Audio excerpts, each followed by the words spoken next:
kawo shi gaba. Thank you. Sama.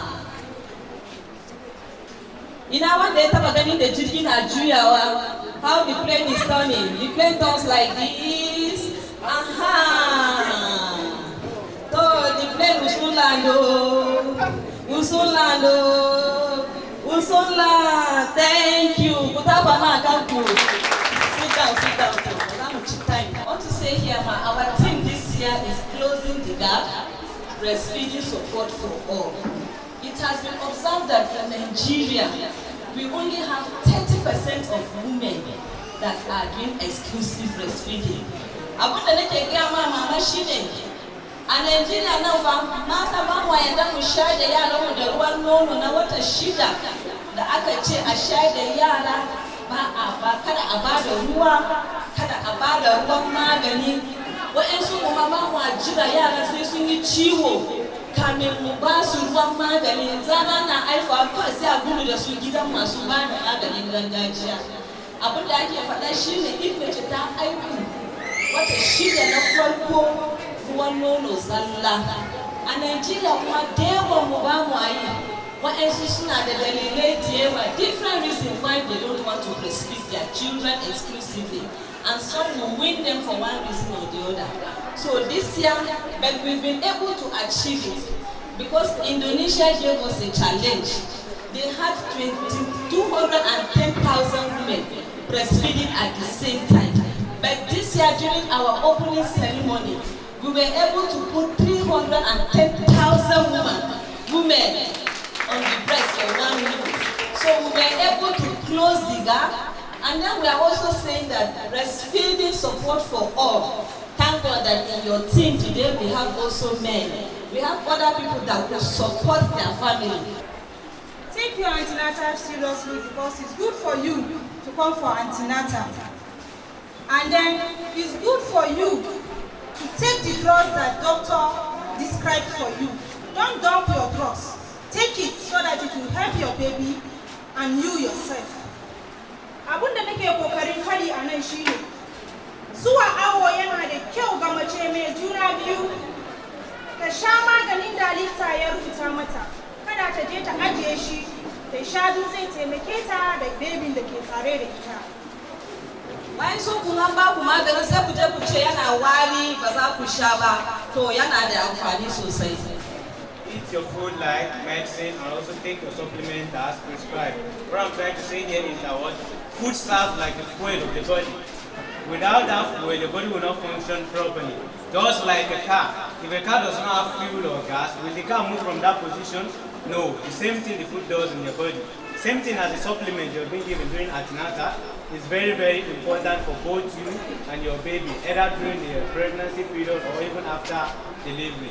What I'm trying to say here that during pregnancy or during breastfeeding, you are expected to eat healthy food. What I mean by this is that all classes of food should be taken daily.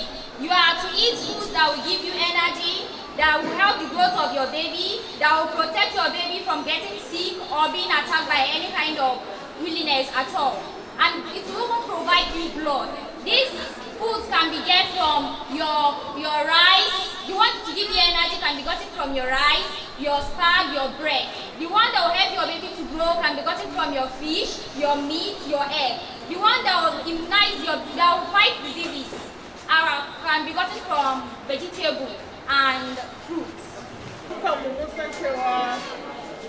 Breastfeeding yana da mahimmanci sosai a duba yaranmu a daga su har su girma. Wannan shekaran breastfeeding day, closing the gap, support for all. An ga muku lecture, an ga muku mai amfanin shayar da nono. Shayar da nono yana da mahimmanci ba abinci ma yara. Banda haka ma yana da taimako wajen kiyaye su wurin cututtuka, taimaka mama da yaro su yi bonding. Kuma ma as yaro yana girma in ya sha nono sosai, wannan shan nono yana taimakonsa wajen kiyaye ciwo har ya girma.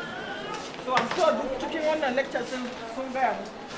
So mu ni kuma yanzu a matsayina na lidan asibiti na ina so in gaya muku cewa mu za mu yi duk abin da ya kamata mu tabbatar cewa asibitin nan ta taimake ku wurin shayarwa, za ta ba ku ilimi, za ta ga staff ɗinta za su kuma saurare ku su gaya muku me yake ake bukata.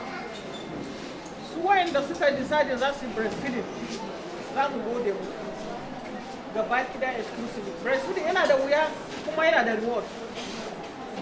Muna son mu gaya musu duk isa da damuwa akwai staff ɗinmu a nan da za su zo su taimake su ba su advice. Sannan kuma muna kira da 'yan wansu na mazajensu da partnersinsu da su taimake su yi encouraging ɗinsu wajen breastfeeding, so that idan sun samu damuwa in sun san cewa akwai wanda za su zai taimake su zai yi sauki. Masu aikin mu kuma ga sunan da yawa na ga suna ta kokari, mun gode musu kuma I'm sure za su ci gaba da wannan taimakon da suke yi. Mu a management za mu yi kokari mu ba ku duk abin da kuke so don mu tabbatar cewa kun taimaka wa mata da supporters nasu wurin breastfeeding. Wannan abun domin ya promoting breastfeeding ne ya yi supporting, so mu muna nan. Gwamnati ma tana kokari ta tabbatar cewa breastfeeding ya zama successful. Akwai maternity leave, za ka tafi maternity leave ba za ka yi aiki ba za a biya ka. Akwai yanzu paternity leave, ba za ka yi aiki ba mazan naku za su zo na su supporting naku za a biya ka.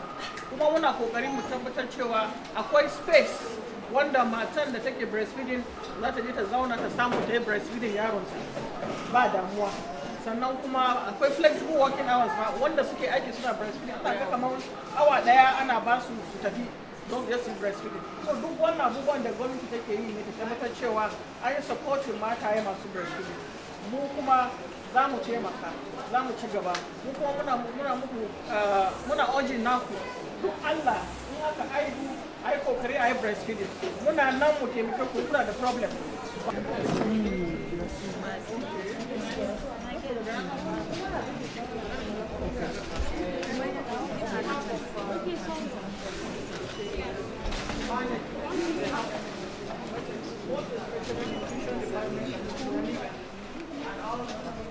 Hello, sir.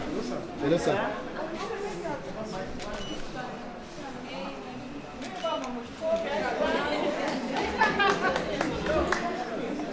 All the nurses, both specialist and postnatal clinics are hereby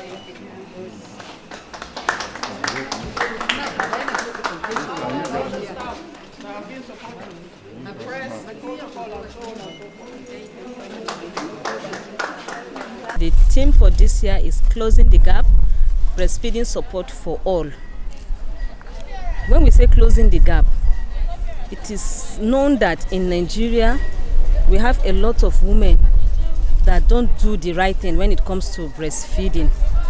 So, and based on data, we discovered that Nigeria has only 30% or just slightly higher that women that are taking it seriously, breastfeeding their children, more doing it exclusively. So this year, the government of Nigeria wants us to close the gap, and also breastfeeding support for all. It is expected that everyone should put hands on deck to support all women that are breastfeeding, because it is not a one-person affair. After all, the child comes not only by a person, so everyone should put hand on deck. So it could be your wife, it could be your sister, it could be your relative, or it could be somebody in the community, like what we do in the hospital here. Women that comes to the hospital for their antenatal clinic and their immunization day, we also support them to do the right thing.